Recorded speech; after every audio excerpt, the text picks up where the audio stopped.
So today we're taking a trip to a galaxy far, far away, and we're looking at the good old-fashioned, old-school West End games, Star Wars.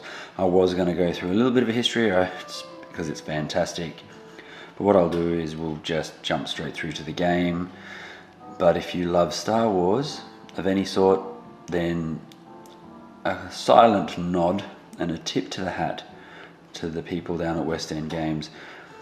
They approached George Lucas and he just gave them the keys to the kingdom and said, yeah, whatever. And they made this. We'll run through, look at some of the pictures, this in the source book, and then we'll have a look at making a character, which is pretty simple. This does use the D6 method, or the D6 system, which I don't know if anything else did, but there must have been something else, because it seems pretty sort of defined. And we'll just run through it a little bit. Let's have a look inside the book. When you're opening it up and you just immediately hit with the Star Wars imagery, you've got all sorts of cool art. This is inspirational art that was used by Lucas, or concept art never used by anybody else. And yep, it's all mostly black and white, like in the old school gaming. We have a few photo stills from the various movies. Some of them you'll recognize, but we also have a lot of nice little ways of doing things as well. So the way that this game is put together, you choose a template, which is a type of character. You can make your own, but using a template is pretty groovy. They've got enough here to begin with, and then slight alteration, modification, just to sort of mark your character different to other, say, smugglers or whatever. And then we start play. It's really quite simple. The hardest part is choosing the concept for your character. You can make up your own template or make up your own character from scratch. It just requires deeper understanding, and it's good for the more experienced players. Now this covers a fair bit in the book. What to do, a simple adventure to get everyone started. What it also has is these really cool single page things, which is an actual ad for the Astromech droid. 4-week Grand Galactic Tour, where you can go, what you can do, and the Incom T65 X-Wing production, like the corporate promo with all the blurbs. It's really quite cool. This is the reprint from Fantasy Flight Games. So it's got some Fantasy Flight ads right at the back. But these are the templates that we're talking about. And I've got one printed out here, which is almost identical to the one that's in the book. This is for a smuggler. This was taken off a website. It's pretty simple. It covers everything you need. It's got a similar sort of wording on the backgrounds. Gives you an idea about how to play the character if you didn't have an idea what you wanted to do. Personality, tough, young, smart, good looking, distrustful. The book here says cynical, this one says distrustful. Don't know if there's a difference, really. And there you go, quote, I don't have the money with me. And that sort of gauges the character. You can choose how you want to do it. This particular image, like I said, this is from a website, so this is just a basic one. So we'll run through some of this in a second. But you've got all sorts of different types. Yes, you can play a Jedi of some description, whether it's a young Jedi that escaped from 20 years prior, or someone who just happens to be force sensitive and is trying to figure out what's going on. But the game is very simple. And if I can pull out the other book, this is the source book, which has a little bit more in-depth detail on some of the ships and some of the races as well. What West End Games got on their hands on is fantastic. we had whole new universes opened up that we didn't know existed. When they went to George Lucas and said, can we do this? He just said, here's all of the information. And it was concept art that was created, props, photos, all sorts of things. And that's what they've used here in the book. Ideas across the board. It's really fantastic. And so Scout Troopers, Stormtroopers, Zero-G Troopers, everything that we've got in the various battlefronts all come out from here. If I can just find some more concept art. And it's interesting when you see some of the pieces. So this is what they were looking at. Swoop racing and swoops. He'd already had all of this thought out. Swoop gangs. And Timothy Zahn, who did the Thrawn trilogy, which reignited Star Wars above all else, drew from some of this as well as the work previously. It's just fantastic. So again, you're looking at lots of various pieces that never made it anywhere. Ideas, you can see definitely where some of the concept came from for Clone Wars.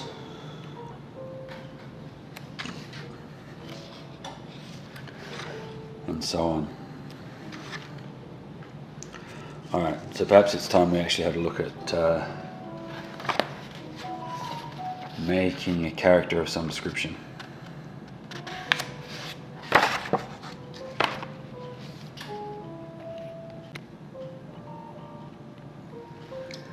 So with everything, of course, you've character names and genders, species, etc, etc, etc. The basic templates are often based around humans. If you want to be an alien, it's an alien.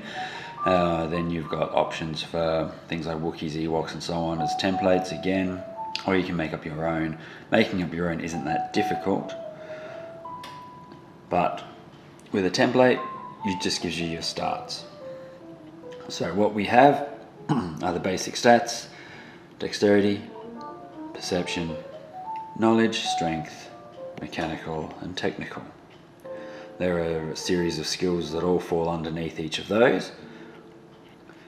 And a player character starts with the base template stats, and a normal template for a human or most non-player characters is 2 dice across the board.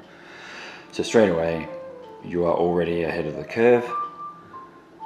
I think from memory it's like 18 dice spread around all of the stats. So the way that it works with the pluses is that you've got your 3D, 3 dice, then you got a +1, +2, then it goes to 4 dice. So yeah, that's about that's probably the major head mess. But apart from that, it's all very, very simple. You want to know how to do something, you roll the dice, you get a number, you've got to have a really high number, and that's it. The difficulty scores, generally 5 is simple and easy, 10 is standard and basic-ish, 15 is a bit more difficult, 20, 25, and then to the maximum of 30. There are other modifiers that come into play, but in effect, if you're shooting someone at point blank range with a blaster, it's an attack versus 5, short range is 10, medium range is 15, long range is 20, and so on. So it sort of works like that. If you wanted to build something technical, and away you go. From there, roll the dice, and you'll have a repair number or security difficulty class if you want to crack open a safe. Might have a DC of 15. Someone with a 2D plus 2 like this won't ever be able to crack it. So that's how you start. You have your base template values. Then you've got an additional 7 dice that can go onto different skills. So if you wish to put an extra dice in blaster, dodge, might do 1 dice on each of those, and so on. if you wanted to take a technical skill from 2D plus 2 to 3, to a flat out 3 dice, that's just a +1. You've broken up one of the dice, and that's when I say that you broke up the dice. You got 3 pips. So 3 +1s, +1 and a +2, and so on. So we might just put something down on here, and we'll work it out from there. We might start at the top and work our way down. So this is what we have here. Say in track, female, made her a little bit older than the usual. Most role-playing games you're starting as very young, like in AD&D and Dungeons and Dragons you're usually kid level almost, sub-20s, whereas Star Wars everyone's just a little bit more mature sometimes. She's had a bit of a history, a bit of a past. So in terms of a description, shoulder length black hair, slim build, orange jacket which she considers her trademark, and a low slung blaster. So if you want to know what that sort of looks like that.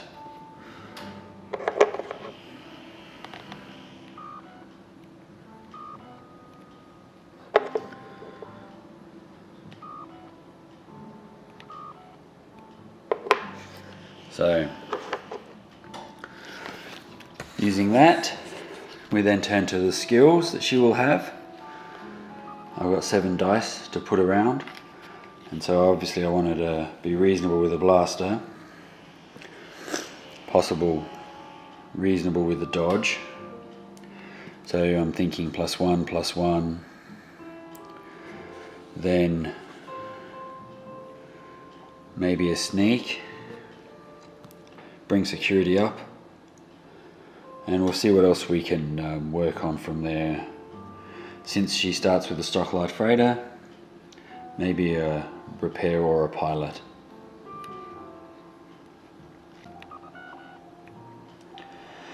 So with the 7 dice I had available, I decided to put an extra die into blaster and dodge, taking them up to 4D plus 1.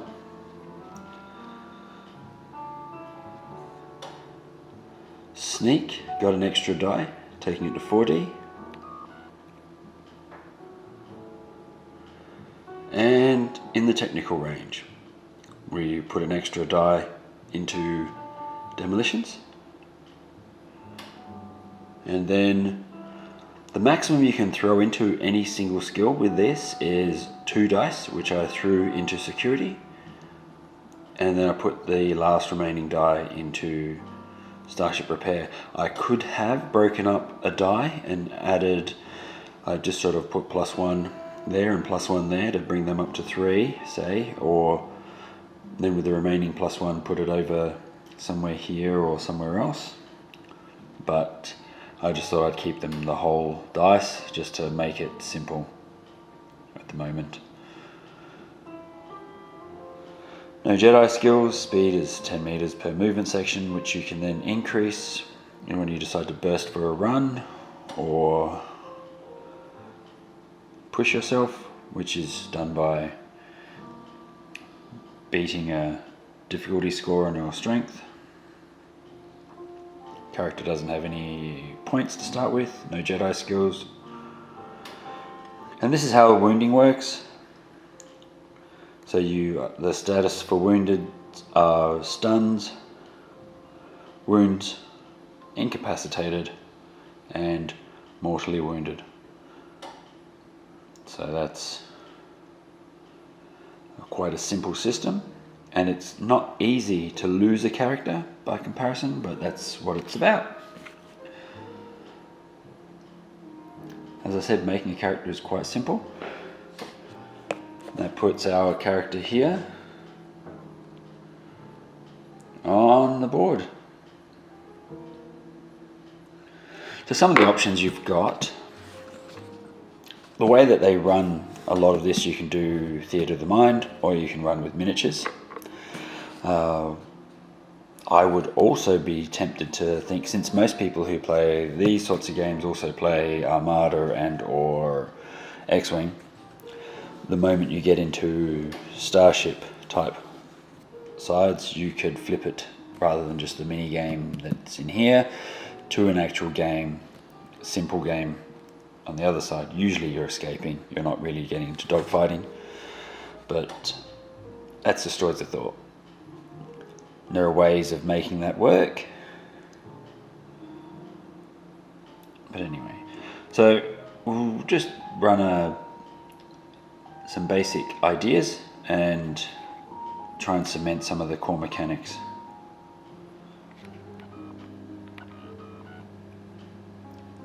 So just as an idea on how the difficulties work, if we're breaking into a secure facility where Sayan may need to hotwire the outer doors of a base or whatever. If the difficulty, say, is 15, then her score is going to be calculated based on 4d6 plus 2. So if she needs a 15, 5, 8, 11, 13, which she doesn't do.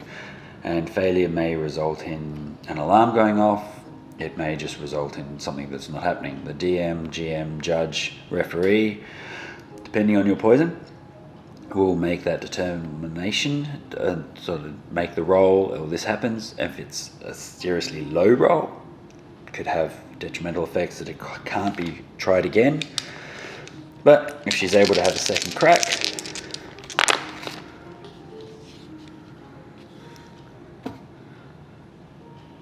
so that goes to 14.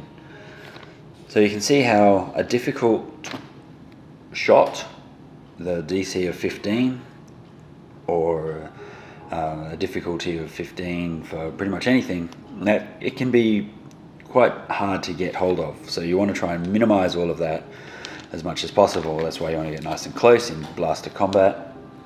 And again, with her blaster, that's a 4 dice plus 1. So if she's shooting point blank, she needs to get over a 5, which she has done. If she needed to get over a short range blast,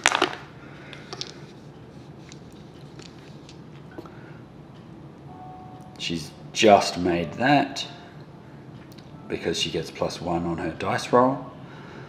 But if it was, say, short range and then they're behind barriers, that might add a couple of extra pips. And then the more you try and do something in the one round, the more the dice gets taken away. So if you've got 2 targets she's shooting at and they're both in short range, she misses the first one, take that out, fires the second time, and she hits the second time with this against the second one. And then we roll the damage and we check for effect from there. So the key takeaway on that is that if you do more skills in a round, you're taking one away.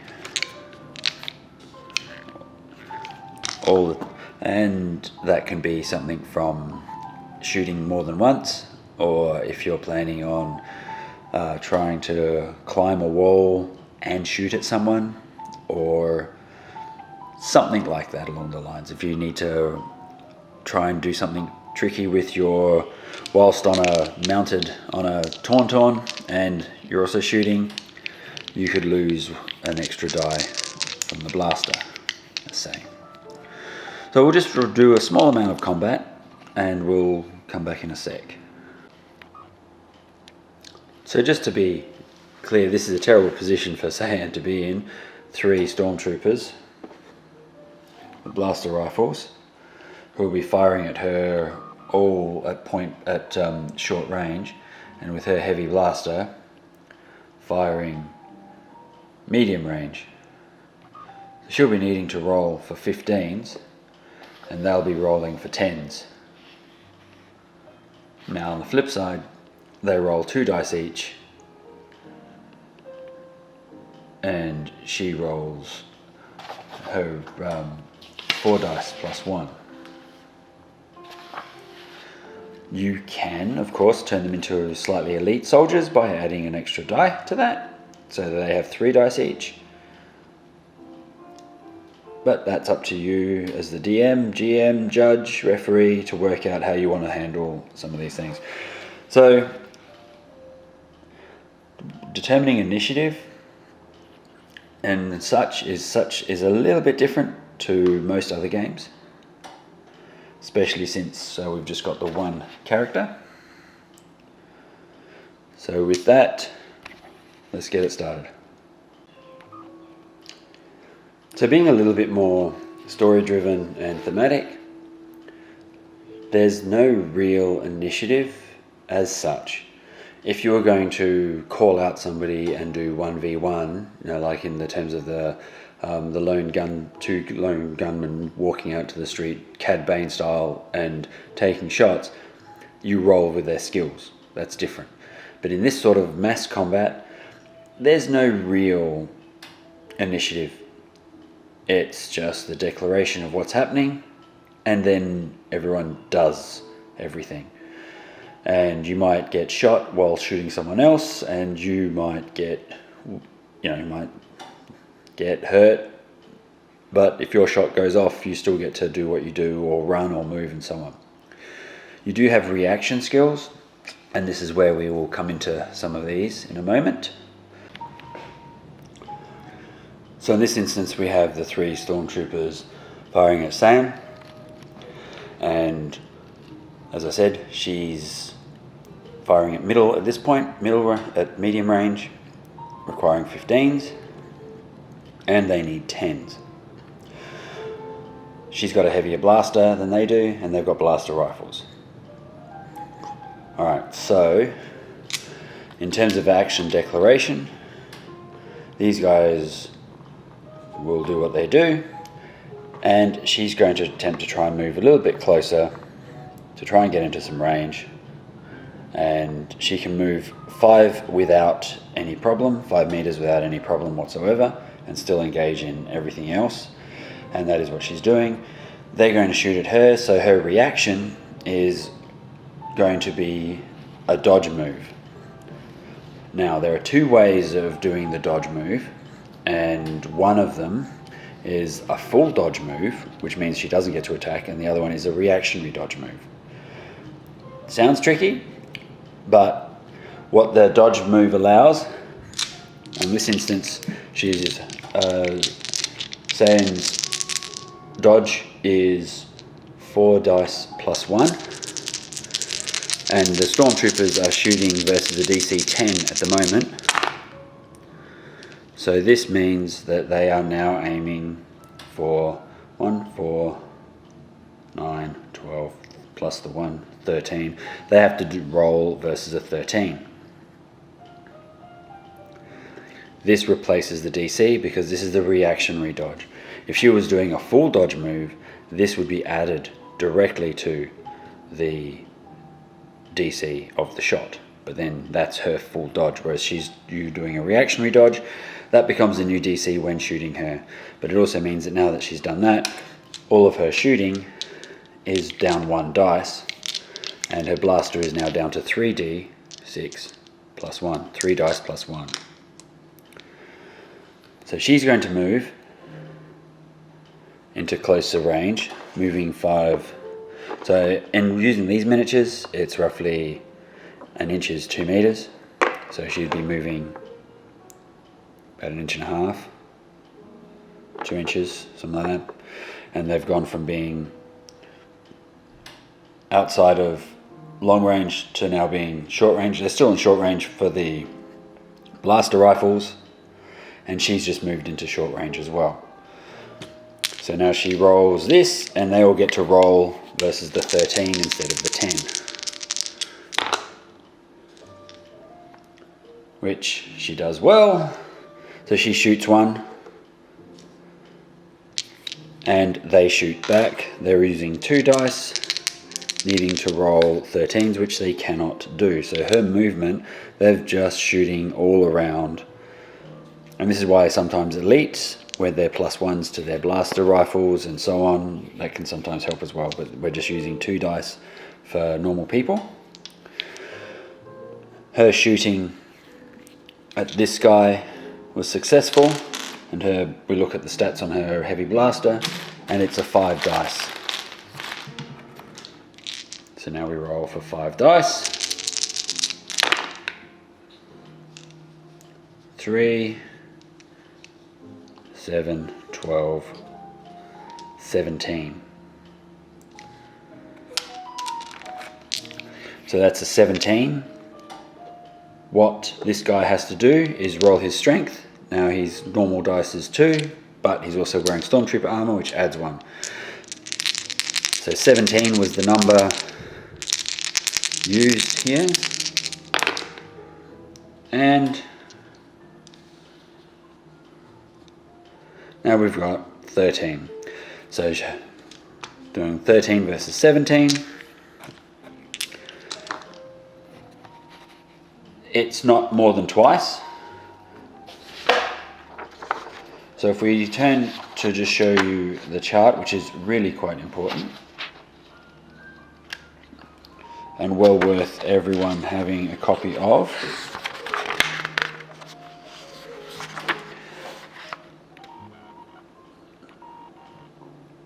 For combat, if the damage roll is less than the strength roll, in this case it wasn't, that would just be a stun, which means that you just lose an action next round. But the damage roll is greater than the strength roll, which it was, but it wasn't twice the score, then the character is wounded. And a wound means that they lose their next combat turn, and they're at -1 for all of their working dice rolls. So in effect, taking them out of combat sometimes, or they just do other support rolls and so on. Then as you take more wounds, you become incapacitated, then from there to mortal wounds.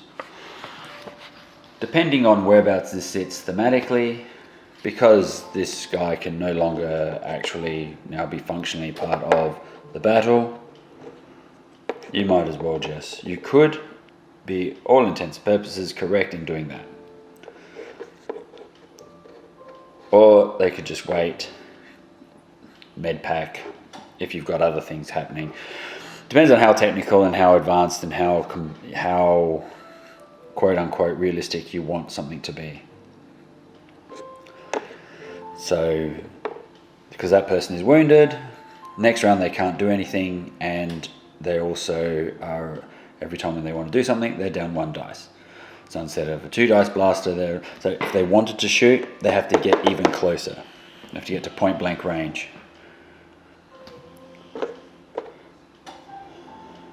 Which is always an option. So in the next round, we do the same thing. Jin's going to blast at this guy, and she's going to move down over here. Still stay within short range for her, but just move around a little bit. Keep on moving and do another reactionary dodge, where she scores great guns. That's a 6, by the way. So there's the 5 there. So that's a 6. Where she scores great guns of 21, and there is no way that any of them are able to actually damage her in any way, shape, or form.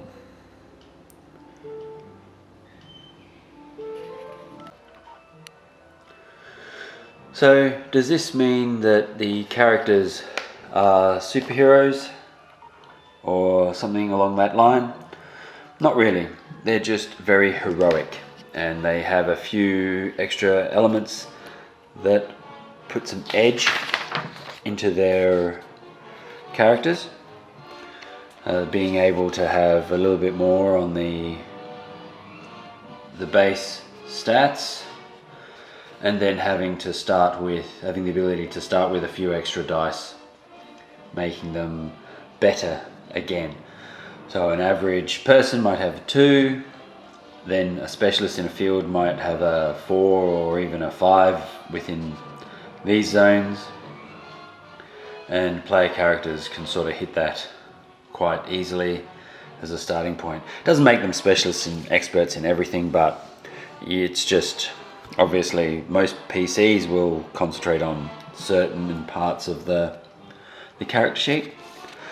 Not that there's anything wrong with that, but the skills are very important, and they can be used in a lot of different ways. And if you've used or played games like the various Jedi games off consoles and computer games and Knights of the Old Republic, this is actually quite reasonable in the way it's put together. Alright, so the biggest downfall for this system is the actual advancement system used. So with a character that has, say it has 3D plus 2, so current demolitions, she needs to spend 3 character points to go up to 4D. Then at 4, to go from 4 to 4 plus 1, she spends 4 character points, and so on. To get to 5 on security, she needs to spend 4 points, and that takes that plus 2 over to the next dice, which takes up to 5. So why is that an issue? You don't get a lot of character points. The idea is that you get roughly between, you do everything right, you should get somewhere in that category of about 6 to 8 character points every adventure. And if you do very, very well, you might get as many as 10. So you might think, well, that's not too bad, 10. You can bring up a couple of skills, up a couple of pips. Where it falls is not so much, it's not really sort of like a falling, it's just, I'll just show you something in a second. So here we have a section, and this is probably a little bit, well, this is where it gets a little bit off the hook. Now, when this is written and when this is set, we're talking about after the Battle of Yavin, but before the move to Hoth, or around the time of the moving to Hoth. So there's a little bit of gap in between the two events, and that's sort of the space where this game system starts. You can of course pick at any point, before, after, during. It's quite an open-ended system. You could even send it back 1,000 years to, do an Old Republic. So what I was talking about before, we all know that Luke Skywalker was he was a farm boy, and so on. Alright, so he's got good base stats, being a hero, that's fine. 3D and the dexterity, perception 2D plus 1, and so on, 2D, 3D. Mechanical, 4D, 3D on technical. It's the fact that our boy starts with 6 dice on blaster, but atop that, he's got 7D in starship piloting. So when you think that coming out of the academy, of the Imperial Academy, fully qualified and reasonably experienced TIE fighter pilots have 4, maybe 5. Okay, he's supposed to be one of the best bush pilots, but gunnery of 6, starship shields, air speeders, it's unrealistic to that point. And of course it gets worse when we look at some of the other characters, but still, it's fun to look at and it's good to use and so on. He's still got strength 3D. He does start only with control and sense at this point. So he may have even been a quixotic and then brought up. But the amount of character points required to get to this point, especially here, we'll discuss Force in a moment, can't really comprehend. If they were pared back just a little bit, it would make a little bit more sense. Leia obviously is also great guns and is well ahead of everybody, and we won't even go near Han Solo. That is just seriously OP. But he's Han Solo, so we can respect that. And Chewbacca and so on. So it's good to have their stats. I mean, it's fun. It is good. If you wanted to have a crossover with the characters, they just sort of show up, you're in the rebellion and you got to go and rescue Han and Chewie from somewhere, or they're stuck behind lines and you got to rescue them. You got your stats to bring them in. Lando. Of course, we've got our R2s and so on. The way the droids are handled is a little bit different. They don't get a full complement of skills. They generally just start off with some basic stats, and it's very hard for them to grow and go forward. Anybody want to know what Obi-Wan can do? This one, I think, is well worth it. So we'll just get this right. So we're looking at an Obi-Wan Kenobi here. And he is some seriously level kick-ass, but he's also got a lot to balance him out.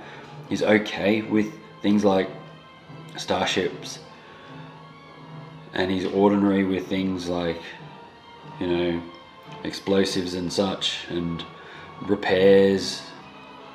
But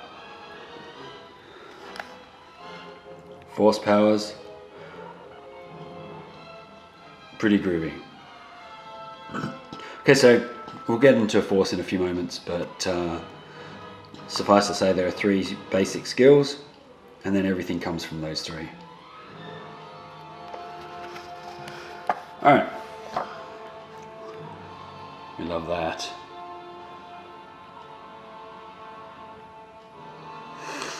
And yes, they have the Darth Vader stats here, but I'm not going anywhere near that. You'll have to find them.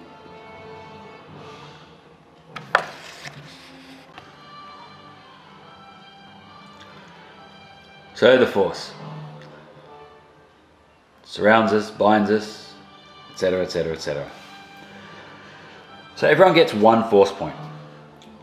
If you're a regular character and you don't have any sensitivity to the Force, you get 1 Force point that you can spend during that adventure, which allows you to double your amount of dice for that whole next round. And this is good for when you're about to plant a proton torpedo down a garbage tube no larger than a womp rat, rescuing a princess, or having a battle with Darth Vader at some point. There are ways of spending your Force point to regain an additional Force point, and there are ways of spending your Force point and getting dark side points. So some of those are intent and points of parts of the actual story arc. The GM, judge, referee, administrator, dungeon master,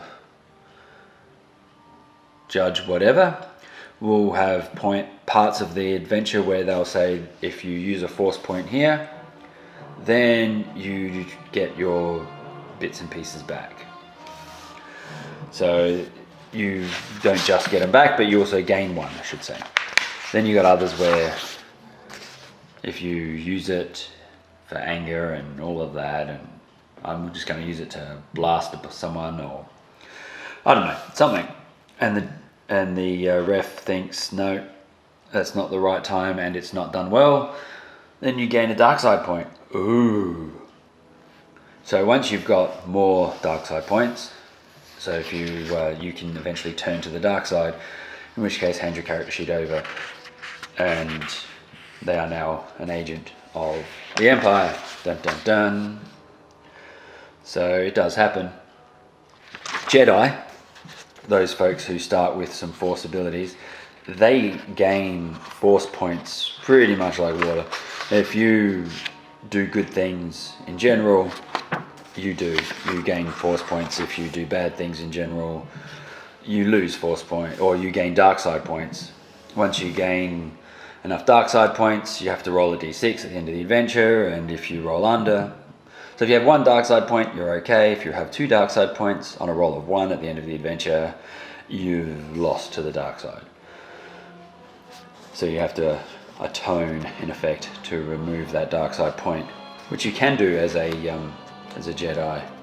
It's a little bit easier as a Jedi than it is for a non-Jedi. But what you do have, and this is very, very, very much the cool thing with this, having Force skills, there are 3 basic elements to Force. You've got control, sense, and alter. So you not only have something that is within the control, so under the control pain. Difficulty number 5 if you're wounded, and you can ignore the effects. 10 if you're incapacitated, and 20 if you're mortally wounded but still conscious. You roll your dice for control, and you have to beat that number. So quite often control is about self, and it's about improving one's little bits of things. So like hibernation trances, accelerating your healing, trying to escape, detoxify poisons, you might be drinking something, and so on. Here is the one that we know and love a lot. So absorbing a blaster bolt is 15 plus the blast weapon's damage roll. So Han Solo firing his blaster at Darth Vader, hitting, has 5d6. So you roll the 5d6, add that to the 15, and that's what Darth Vader has to beat with his control. And then of course with the second shot, he removes 1 die and does it again and again and again. Now you can sort of imagine how powerful he might be. That's pretty cool. Magnify senses. So here we get into sense. So senses, magnify senses, instinctive astrogation. But you also get to combine. So control and sense. And then you also have your third group, which is under alter, and that's where you do your light telekinesis abilities, force chokes, all of those. Then you have control and alter. Then you have control and sense and alter. So whatever you want to try and do, you can do. Your limit is really between you and the GM to determine what you can and cannot do, and so on. So the more training you have, the more practice you are with it, the more you want to play with it, the more you can try and work out new ways of doing it. All you need are just the skills in control, sense, and alter, which makes it a little bit hard because having those skills means that you're a Jedi of some description, and there are only a handful of templates that do Force. Of the alien student of the Force, they start with 1 each. So when you do your initial 7, you can opt to increase those. You can't have more. There's a scale. So control has to be equal to or higher, and so on. So you could put 2, 2, 2 on each one of them, but that's it. Until control increases, then sense can't increase, and alter can't increase until sense is increased. If you know what I mean. But generally you lose something here. When you're creating your character and you have your 18 dice and you put them around your stats, these take up slots. So you have your alien student of the Force, then you have your failed Jedi. So this is a Jedi that's dropped off the grid and remained hidden and stayed away. Jolie, where are you? Then from there we have our, next page. Minor Jedi. So this is someone who was likely to Padawan back in the day and only has control.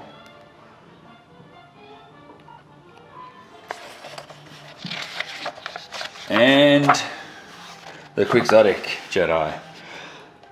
So that's a Force sensitive. So this is someone who's Force sensitive.